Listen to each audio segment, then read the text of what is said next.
How's it going, everyone? It's John here from Techno Buffalo, and I've got the Nokia N8 here, and I'm gonna share with you guys my experiences with it. The Nokia N8 is a Symbian-powered all-touchy phone that's made out of metal and glass with a 12 megapixel camera. I've been a Symbian user for maybe about 3 or 4 years before I started using devices like the BlackBerry and now the iPhone, and I'm gonna approach this review through the eyes of an average user, you know, like the average Joe or Jane. I actually don't know anybody named Joe or Jane. You know, just like a regular person who wants to do simple things like texting, email, web browsing, watch videos, mobile gaming, and so on, because honestly, you shouldn't need 3 to 4 years of experience with a mobile OS to use the darn thing. The hardware on the N8 is fantastic. It's probably one of the most solid feeling devices I've ever held. The slim profile is definitely very welcome compared to other Nokia devices like the Nokia N97 and the Nokia N900. A downside to the slimmer profile would be a smaller battery, but it's not too bad. It should get you through the day with regular media and data usage. You know, 3G Wi-Fi, making phone calls and listening to your jammy jams or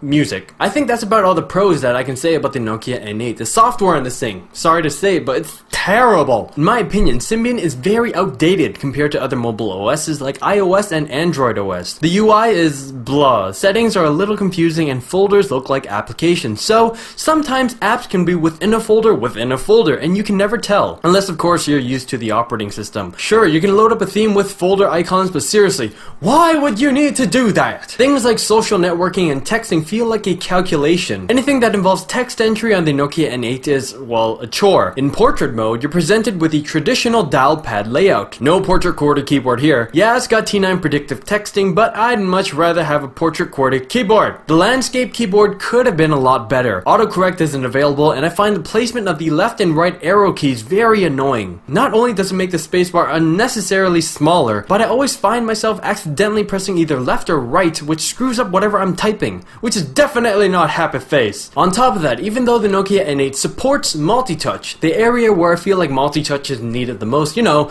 the on-screen QWERTY keyboard, it's not there. This requires you to fully lift off your finger before trying to type another key, or the previous key that you entered doesn't show up. Once you get used to the keyboard, it's not that big of a deal, but it definitely slows you down. Not to mention, you always have to be consciously aware of how you're typing on top of what you're typing. I mean, I just want to respond to my friend telling him that I like balloons. Is it that hard? I mean, God! Texting is definitely improved compared to other high-end Symbian devices like the Nokia N97. The integration of threaded text messaging definitely makes the flow of conversation a lot more organic, but it's not as pretty as that on the iPhone, but hey, at least it works. Next would be email. On my mobile device, email is huge! I do a lot of work via email, and the Nokia N8's emailing system, it's terrible. It's poo! There is no unified inbox. It's not that big of a deal, but it would be great for me as I have 7 accounts fetching at one time. Basic things like scrolling through an inbox is dreadful. I mean, look at this! What is this? It lags like crazy, and you always accidentally open emails while you try to scroll. Okay, the Nokia N8 is fully capable of smooth kinetic scrolling, as you can see from this photo application, but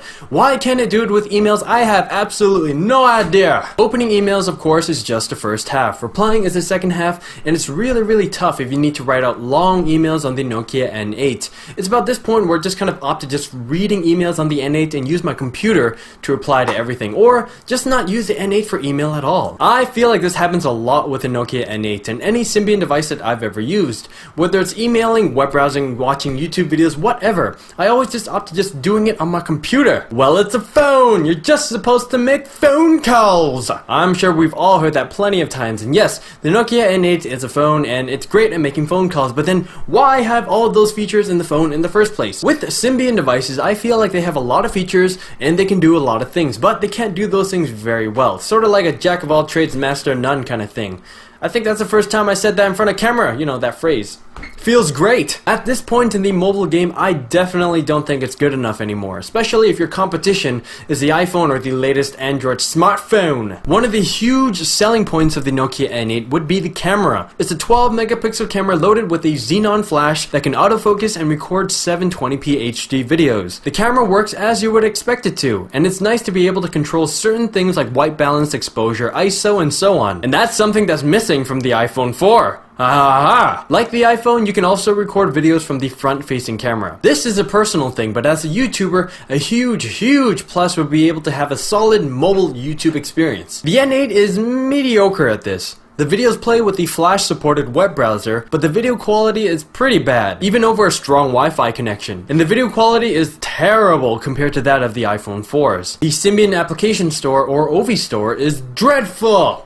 I think I'm running out of adjectives here. Terrible, dreadful, poo. Poo's not an adjective. Poo's a noun. First of all, it doesn't come pre-installed in the Nokia N8. There's an icon, but it takes you to a website that asks you if you want to install it. After you do, I personally don't think that there's a lot of useful applications out there. But that's totally a personal thing, as for example, I've only installed a handful of applications on my iPhone. You know, out of the bajillion amount of apps out there that involve farting or taking a picture of your face and then making you look chubby for laughs.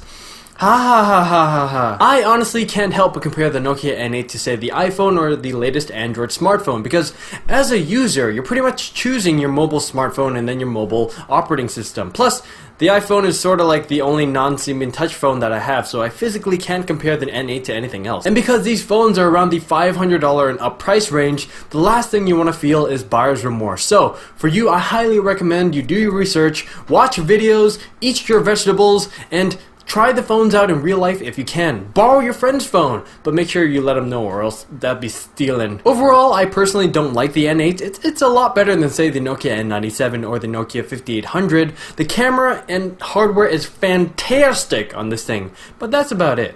For me at least. If you're into ease of use with a very pretty and organic looking UI, definitely go for the iPhone or something Android loaded. But if you're a die-hard Symbian fan, then I recommend you skip the Nokia N8 and get the Nokia C7.